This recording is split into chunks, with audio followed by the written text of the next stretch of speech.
So my name is Robert Stewart, and I'm the Sustainability Coordinator of Complex RU. And so we're part of the Leadership for Change program of Tampere University, Finland.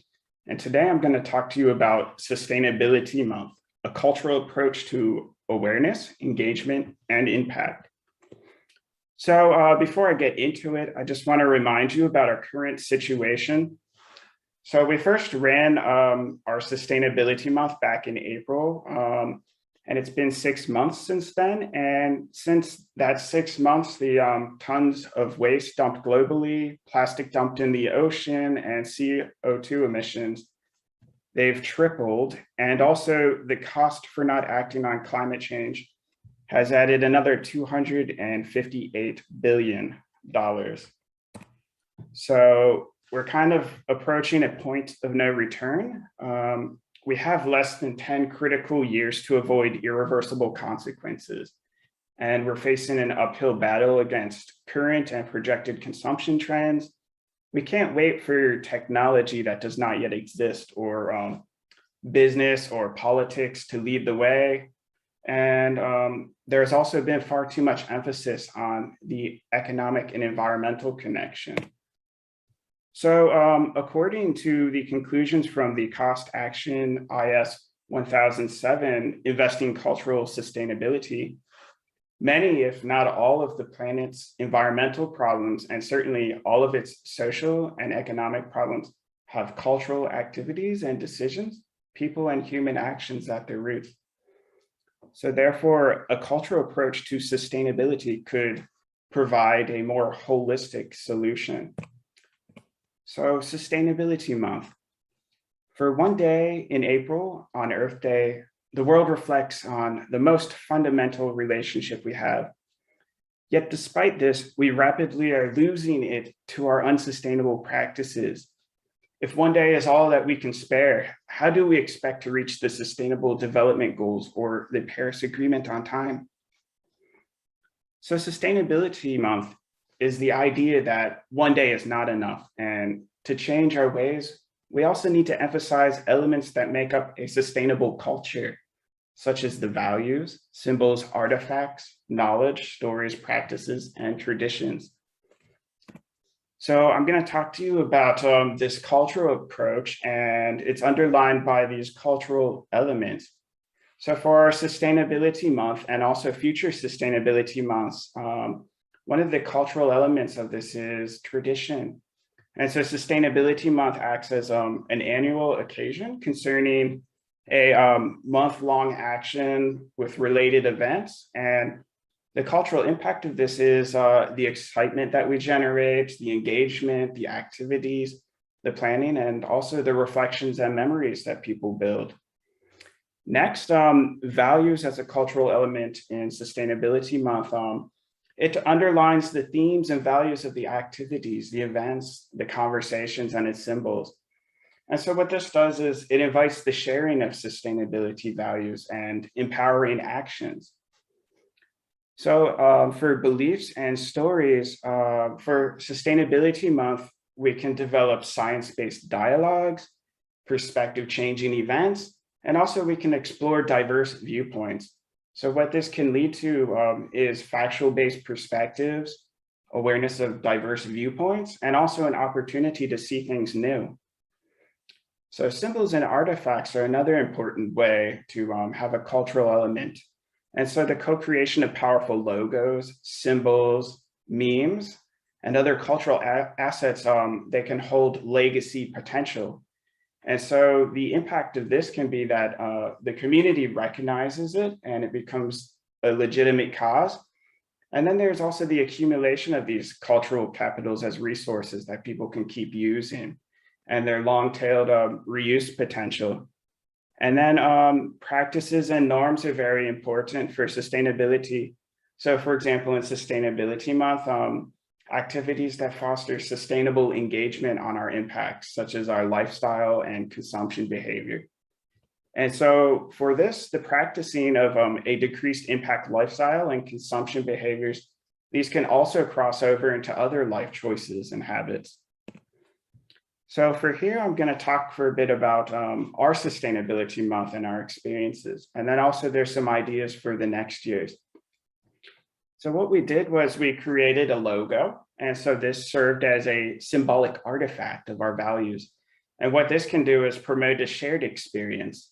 And it also legitimizes the occasion. So it unified the month-long experience. It was used for different events, for the communications, and it become recognized by our community. And these symbols can also have this kind of like legacy potential, like we can reuse it next year, for example. So one of the things that we would like to do for 2022 is have wider community utilization and recognition of our Sustainability Month symbols. All right, so this is another example, and we created this event called the Sustainability Meme Festival, and it was, we wanted to bridge the gap between popular culture and sustainability discourse. And so memes were shared throughout the month. And memes are a fun and easy way to convey information, and they served as cultural capital, which means that they are a resource with cultural value. So this event was an example of an inclusive way to engage a diversity of people about their views, foster community interaction, spark relevant discussions in novel ways, and also to produce long-tailed content potential.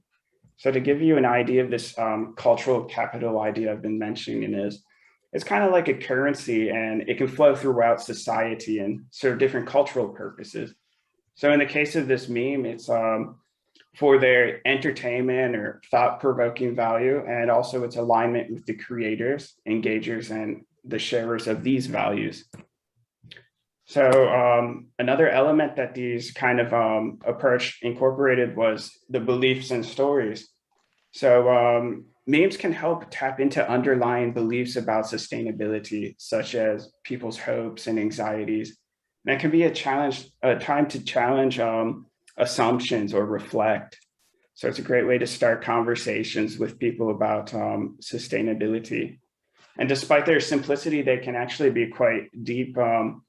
They can be the cornerstones of needed dialogue.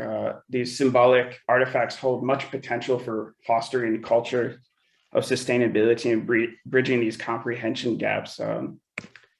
So yeah, there could be some examples. You can have events with these memes and dialogues. For example, what do you think about this meme? What does it say to you? Do you think it's exaggerated? Why do you think that? What does the cup of coffee represent, for example?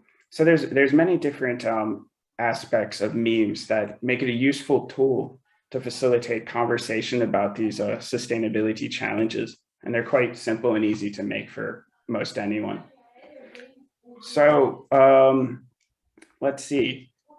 The next thing that we worked on was guest experts. So for Sustainability Month, you could have different guest experts. You could have different themes for each week of the month. And so what we did was we had a guest expert come to our group, and they presented about different housing. So housing is very central to like lifestyle, and we heard about these different types of housing and humanitarian relief and these such things. And so this was a really great event. You can find a broad range of guest experts to come to your Sustainability Month events. They don't have to be from across the world. They can just be your local experts. So here I'll talk a bit about social media activity. So throughout the month, we made thematic posts concerning sustainability topics on our social media pages for our association. And so we used hashtags as a way to unify with larger movements such as hashtag Earth Day or hashtag sustainability. People can look up these hashtags and they can find your content and kind of get the idea about this movement. So new hashtags can be a way to accumulate new movements, such as hashtag Sustainability Month. So we'll have the hashtag Sustainability Month from last year, and then we'll be adding to it next year. And so this accumulation of digital content can serve as inspiration for wider and long-tailed social awareness, engagement, or impact. So I'll talk here briefly. This is kind of an idea you can use at a Sustainability Month is we need to make sustainability engagement more fun. So for this approach, we did gamification. And what we did, because it was the Corona pandemic, we created an online escape room. So an escape room is traditionally like in a physical place, and you're trying to solve the puzzle, find the clues, and find your way to escape the room. So in this case, we created a sustainability themed escape room. And what this does is it makes these issues into a more fun experience. And it could also help counter the compassion fatigue that those in the field often know. And it's a great way for team building and also community building. And so education and gaming, these hold a lot of potential for Sustainability Month. So I'll be getting towards the end here soon, but before I do, just want to make the important point about diverse viewpoints.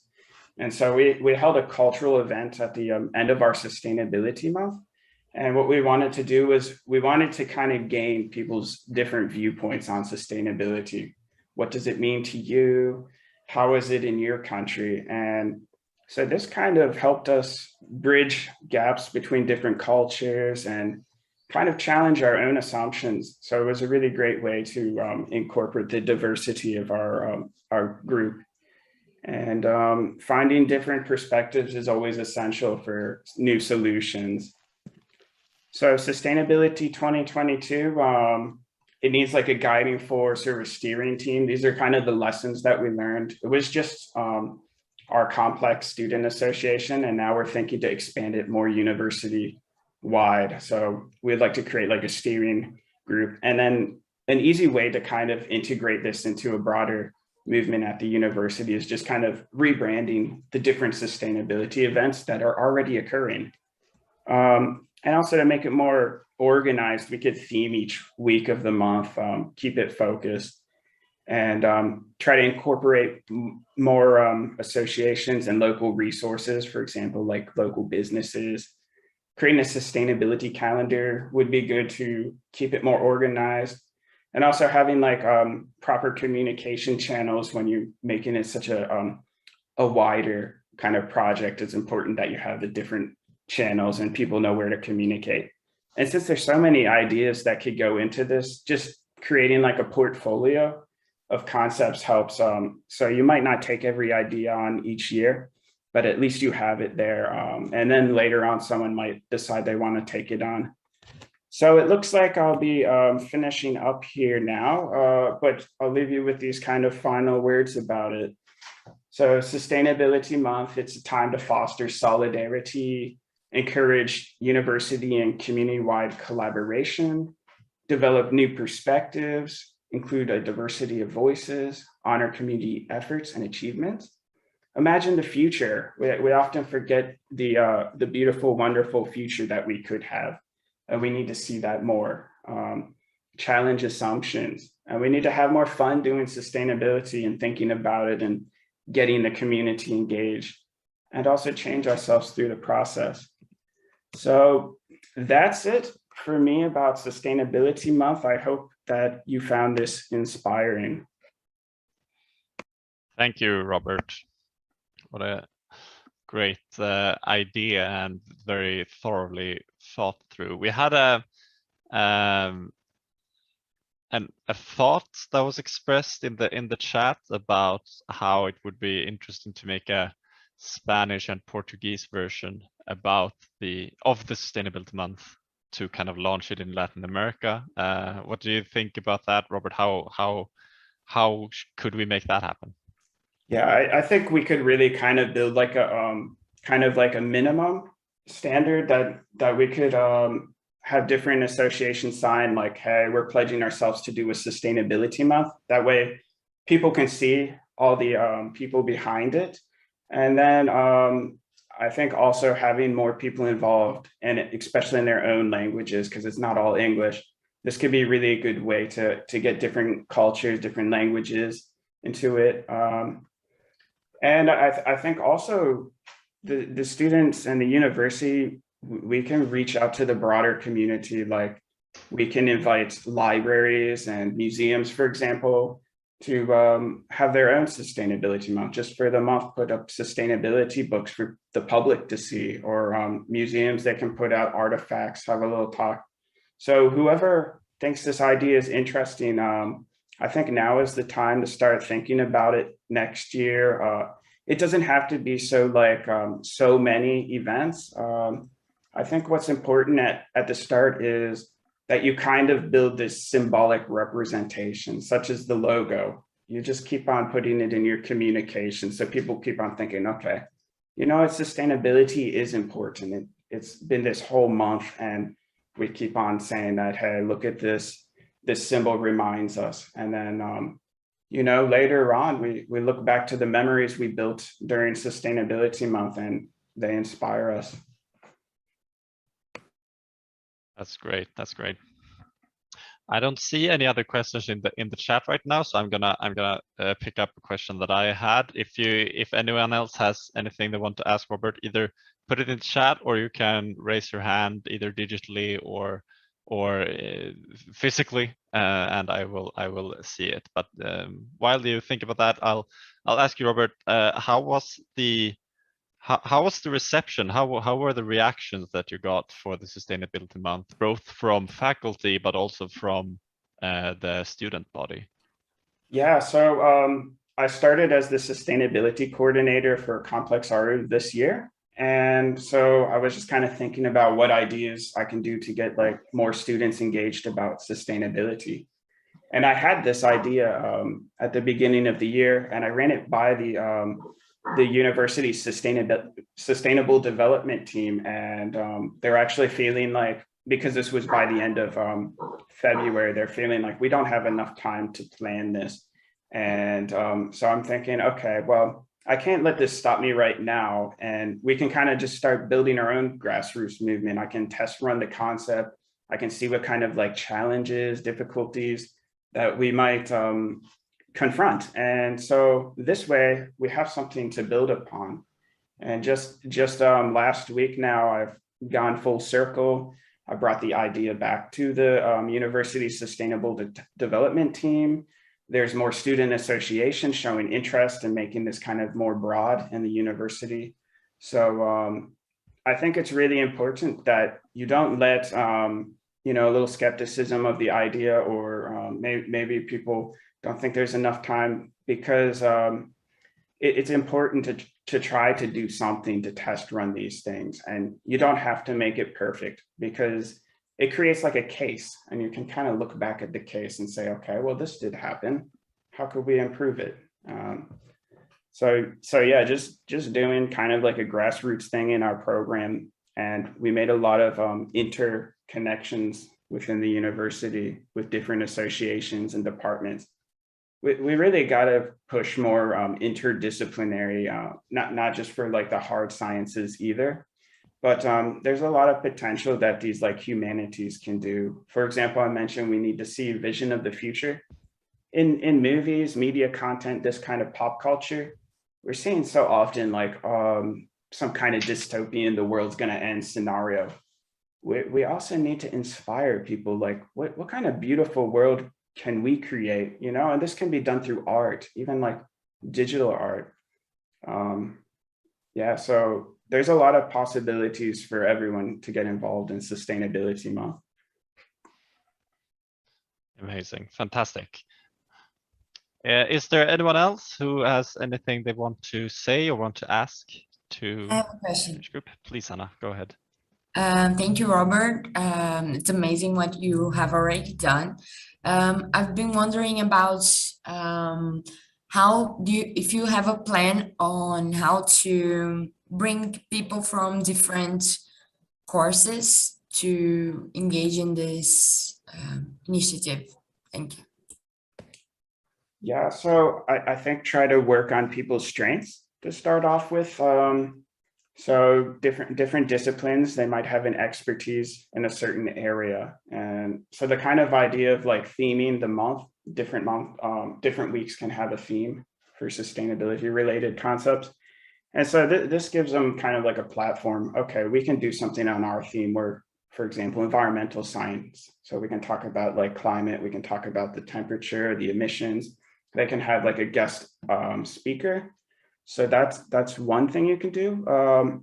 Another thing, which would be even more interesting, is to create like these multidisciplinary discussion panels with several experts from different fields. And you can have audience discussion too. And I think this starts to help build and bridge the gap between different disciplines and also the public.